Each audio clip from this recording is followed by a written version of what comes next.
Hi guys, welcome back to the channel. So last class we have started with pemphigus vulgaris.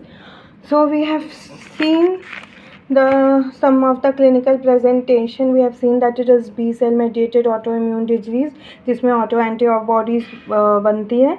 Vesicles होते हैं लेकिन वो जल्दी rupture हो जाते हैं और स्किन पे बुले दिखते हैं, निकोल्सी साइन दिखता है.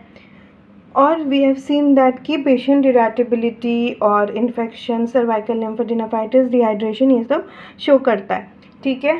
उसके बाद हमने देखा था कि एक डेस्मोग्लिन करके ग्लाइकोप्रोटीन होता है डेस्मोसोम में, that is mainly responsible for the clinical and histological expression of pemphigus. Okay, will start from there. So the distribution of desmoglein along the epithelium helps to explain the different clinical and histologic expression of pemphigus. तो पहला is pemphigus foliaceus, antibodies to desmoglin 1. Lesions are confined to skin and the bullae occur in subcorneal epithelial layers.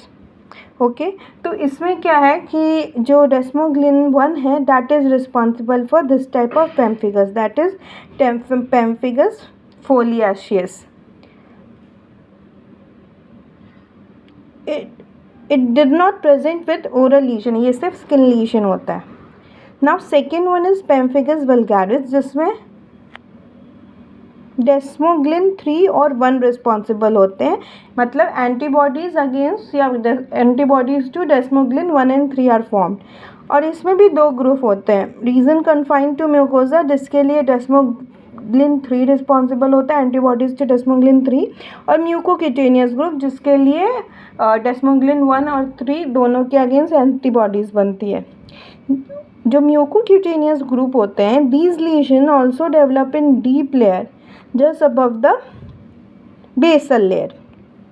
Okay, these antibodies have a direct pathogenic effect. जो ये antibodies बनते हैं to desmoglin, they have the direct pathogenic effect.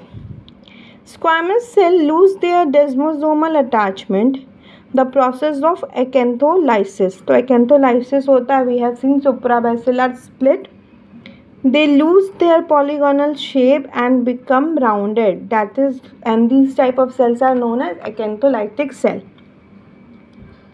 Once vesicle forms, it rupture rapidly, exposing the basal layer where there is a close proximity of free nerve endings, and the fixation of complement initiate pain and inflammation. तो vesicle rupture करता है, basal layer को expose कर देता है जहाँ पे free nerve endings present है, उसकी वजह से कॉम्प्लीमेंट फिक्सेशन होता है और उसकी वजह से इन्फ्लामेशन और पेन स्टार्ट हो जाता है. It is also associated with certain human lymphocyte antigen. Specifically I am just coating the name, do not मतलब एक दो याद रख लो या फिर ऐसा कोई इंपॉर्टेंट नहीं है, just I am quoting the name. तो ह्यूमन लिम्फोसाइट एंटीजेंस भी एसोसिएटेड होते हैं, such as HLA-DR4, HLA-DQW3, HLA-DRW6 and HLA-DQW1, suggesting genetic vulnerability कि इसमें जेनेटिक भी इन्वॉल्व है. Now coming to differential diagnosis, when only oral lesions are involved or oral only pemphigus, तो differential diagnosis क्या क्या हो सकता है? erosive lichen planus, erosive lichen planus लेकिन dorsum of tongue, buccal mucosa और attached gingiva में दिखता है. Next one is pemphigoid, जो mild form of pemphigus vulgaris होता है, that is suggestive of pemphigoid. लेकिन पेम्फिगॉइड में कंजक्टिवाइटिस होता है जो पेम्फिगस वल्गारिस में नहीं होता है, and pemphigus vulgaris is more painful. And third one is primary herpetic gingivostomatitis. ठीक है. And now second is pemphigus vulgaris that expresses vesicular skin lesion in addition to painful oral ulcer. ये सारे differential diagnosis थे for oral lesions. ठीक है. Okay, that's all for today. We'll be continuing this in next class. Till then, like, share, subscribe and comment. Bye.